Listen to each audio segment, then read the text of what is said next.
आज हम बात करने वाले आई फ्लू के बारे में। आज हम जानेंगे आई फ्लू के लक्षण, कारण, उपाय और घरेलू उपाय। और आज हम ये भी जानेंगे कि ये सबसे ज़्यादा किन लोगों में फैलता है, सबसे ज़्यादा किस उम्र के लोगों में ज़्यादा फैलता है। तो आज हम सबसे पहले बात करने वाले आई फ्लू की, कि आई फ्लू है क्या। तो आज हम आई फ्लू की बात करेंगे। तो आई फ्लू जो है वो एक वायरल इन्फेक्शन है। जिस प्रकार से अभी कोविड हाल ही में फैला था कुछ दिन पहले, अभी हाल ही में जो चल रहा है वो आई फ्लू चल रहा है। आज हम जानेंगे कि आई फ्लू किस कारण से होता है। तो आई फ्लू का जो वायरस होता है वो होते हैं एडिनो वायरस,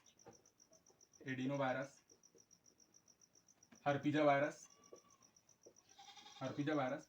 ये बेसिकली इन्हीं वायरस से आई फ्लू नहीं होता है, ऐसे बहुत से वायरस होते हैं, लेकिन बेसिकली जो ज़्यादातर देखे गए वो एडिनो वायरस होता है। जो कि ये वायरस जो होता है ये लंग्स को इन्फेक्शन करता है।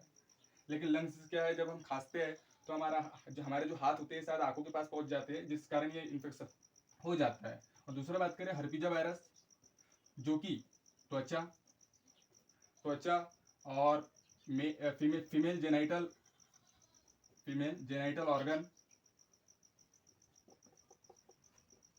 ऑर्गन में ज़्यादातर ये इन्फेक्शन फैलाता है, और ये भी आई फ्लू में रिस्पॉन्सिबल होता है। बात कर ली हमने वायरस की। अब हम बात करने वाले हैं इसके लक्षण की, कि शुरुआती लक्षण क्या होते हैं। शुरुआती लक्षण जो देखने को मिलते हैं हमको,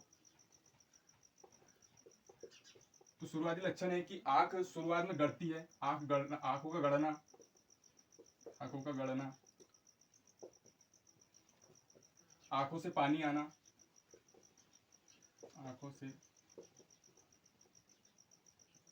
आना, और आंखों में जो है वो हल्की सी खुजली होती है,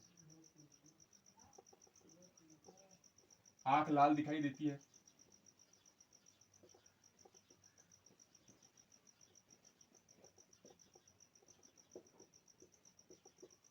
ये हो गए इसके लक्षण। अब हम इसके बारे में बात करेंगे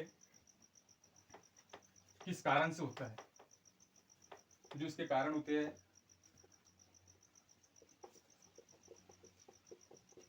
कारण वही होता है कि जो व्यक्ति पहले से इन्फेक्टेड होता है, हम उसके कांटेक्ट में आते हैं।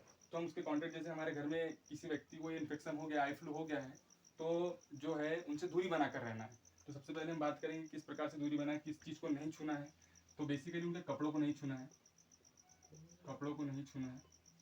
और उसके बाद में बात करेंगे उनके जो बर्तन को शेयर नहीं करना है, बर्तन। और वो जो हाल ही में जो जैसे कीबोर्ड हो गए, माउस हो गए, कंप्यूटर जैसी डिवाइस अगर चला रहे हैं तो उन्हें भी आपको टच नहीं करना है। ये इसी तरह से इनके जो कारण होते हैं वो एक दूसरे से फैलते हैं। इस प्रकार से जैसे हम कॉमन कोल्ड, जिस प्रकार से कॉमन कोल्ड होता है जो कि सर्दी जुकाम बेसिकली फैलाता है, जैसे अगर वो खांस रहा है, व्यक्ति छींक रहा है, उसी प्रकार से ये ऐसा इन्फेक्शन होने वाला है जो वायरल इन्फेक्शन है, इसलिए एक दूसरे से बहुत तेजी से इन्फेक्टेड करता है। अब हम बात करने वाले हैं इसके उपाय की। इसका जो उपाय होता है, उपाय क्या है। इसका उपाय सरल सा होता है कि आप व्यक्ति से दूरी बनाएं। और इसका उपाय है, इससे बचने का उपाय, कि आप लगातार पानी पिए, अपने आप को स्वच्छ रखें, अपने आसपास स्वच्छता बनाए रखें। और बेसिकली इसमें जो व्यक्ति संक्रमित है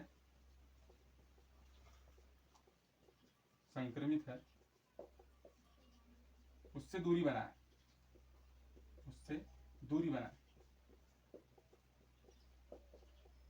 अब हम बात कर लेते हैं इसके इलाज की, कि इसका इलाज क्या है। इसका जो इलाज है, इसकी जो आप मेडिकल स्टोर होता है वहां पर एंटी एलर्जिक आई ड्रॉप मिलता है, आज जो आई कूल के नाम से जाना जाता है, आई कूल के नाम से। या फिर आप एंटीबायोटिक भी ले सकते हैं इसकी, एंटीबायोटिक। लेकिन ये तभी लेना है आपको जब आपको प्राइमरी सिम्टम्स देखने को मिल रहे हैं, जैसे कि आंखों का लाल होना, आंखों का गड़ना, आंखों से पानी आना। अगर ये बेसिकली जो प्राइमरी सिम्टम्स अगर ये है तो आप इन चीज़ों का इस्तेमाल कर सकते हो। लेकिन अगर आपको सेकेंडरी सिम्टम भी दिखाई दे रहा है, सेकेंडरी सिम्टम्स में क्या आता है कि आप जैसे सुबह सोकर उठते हो तो आपकी आंखों से कीचड़ का आना, और जैसे सुबह उठते हैं तो आंख जल्दी नहीं खुल पाती, आंख खुलने में थोड़ा सा जैसे अपने को पावर का महसूस होना, कि आंख नहीं खुल रही है, एकदम आंख चिपक गई है। तो आप किसी भी आई स्पेशलिस्ट के पास जा सकते हो। आई स्पेशलिस्ट को जाकर दिखाना है। और इसका एकदम अच्छा ट्रीटमेंट लेना है जिससे आपकी आंखों को फ़ायदा हो। अब इसके बाद में बात कर लेते हैं हम घरेलू उपाय की, कि इसका जो घरेलू उपाय क्या होता है, या फिर घरेलू इलाज की बात करेंगे हम कि घरेलू इलाज क्या है। लेकिन ये बात को ध्यान रखना कि घरेलू उपाय का आप तभी इस्तेमाल कीजिए जब आप प्राइमरी सिम्टम से संक्रमित हैं। आपको अगर प्राइमरी सिम्टम दिखाई दे रहे हैं तो आप ये घरेलू उपाय इस्तेमाल कर सकते हो।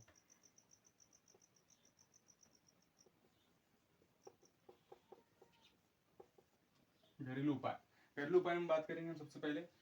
आप वैसे तो स्वास्थ्य के लिए अधिक मात्रा में पानी पीजिए, और उसके बाद में हम बात करेंगे कि जो कैरोटीन जिसमें कैरोटीन में उपलब्ध होता है, जैसे कि गाजर हो गया, पालक हो गया, ऐसी चीज़ों का सेवन करें। गाजर, पालक,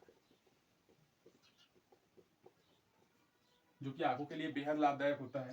उसके बाद में हम बात करेंगे कि शरीर में खूब पानी पिए, शरीर में पानी की आपूर्ति न होने दे। इसके बाद में हम बात कर लेते हैं कि आंखों को मतलब काला चश्मा लगाना है, जिससे क्या है कि एक दूसरे से आंखों का वायरस जो है इन्फेक्टेड ना हो। बेसिकली ऐसा नहीं होता है कि आप जैसे किसी व्यक्ति को आई फ्लू हो गया है, उसको देखने मात्र से आई फ्लू नहीं होता है। उसकी ये सारी चीज़ें जो मैंने आपको पहले बताया कि इसके कारण क्या होते हैं, किस प्रकार से फैलता है। अब हम बात कर लेते हैं कि किस एज के व्यक्ति को ज़्यादातर नुकसान करता है। किस उम्र के लोगों को इन्फेक्टेड करता है? उम्र के लोगों को संक्रमित करता है। तो एक बात ध्यान रखना कि जब भी वायरल इन्फेक्शन होता है या चाहे कोई बैक्टीरियल इन्फेक्शन हो, वो बहुत तेजी से फैलता है बच्चों में। अब बच्चों में क्यों फैलता है आप पूछोगे, तो बच्चों में इसलिए फैलता है क्योंकि बच्चों का जो होता है इम्यून सिस्टम वो बेहद ही थोड़ा वीक होता है, कमजोर होता है। इसलिए सबसे ज़्यादा कोई भी वायरल इन्फेक्शन हो वो बच्चों को ज़्यादा तेजी से फैलता है। और उसके बाद में हम बात करें तो जैसे मिड एज की जैसी बात, 18 से 30 या 35 वर्ष के लोगों की ये जो इन्फेक्शन होते हैं वो बहुत थोड़े स्लो इन्फेक्टेड करते हैं। लेकिन जो 40 से ऊपर के जो लोग होते हैं, 40 वर्ष से ऊपर के जो लोग होते हैं, उनको भी ये तेजी से इन्फेक्टेड करता है। आपने देखा ही होगा कोरोना वायरस हाल ही में जो बहुत भयंकर बीमारी थी, जो भी एक वायरल इन्फेक्शन था, वो जिस प्रकार से बच्चों में भी तेजी से फैला था, और उसने सबसे ज़्यादा इन्फेक्टेड किया था 40 से 45 साल से ऊपर के जो लोग होते हैं, उनको सबसे ज़्यादा इन्फेक्टेड किया था। क्योंकि इस एज में जो एक थाइमस ग्लैंड होती है जो कि इम्यून सिस्टम से रिलेटेड होती है, तो वो बच्चों में एकदम स्टार्टिंग में होती है, मतलब वो शुरुआत होती है। और जो ओल्ड एज के जो लोग होते हैं 40 से 45, इन लोगों को ज़्यादा तेजी से फैलता है। इसलिए फैलता है क्योंकि इनका इम्यून सिस्टम कमजोर हो जाता है। थाइमस ग्लैंड जो है वहाँ पर अप डाउन होने लगती है, मतलब वहाँ से इम्यून सिस्टम कमजोर होने लगता है। इस वजह से बच्चों में तेजी से फैलता है, और 40 से 45 साल की एज वाले व्यक्तियों को भी तेजी से फैलता है। लेकिन जो मिड एज वाले होते हैं, क्योंकि इनका इम्यून सिस्टम एकदम पीक पर होता है, इम्यून सिस्टम अच्छा होता है, इसलिए इनको ये जो डिसीज होती है, वायरल इन्फेक्शन हो या बैक्टीरियल इन्फेक्शन हो, वो बहुत धीमी गति से फैलता है। तो ठीक है, आपको हमारी जानकारी कैसी लगी? अच्छी लगी हो तो चैनल को सब्सक्राइब कीजिए और शेयर कीजिए। धन्यवाद।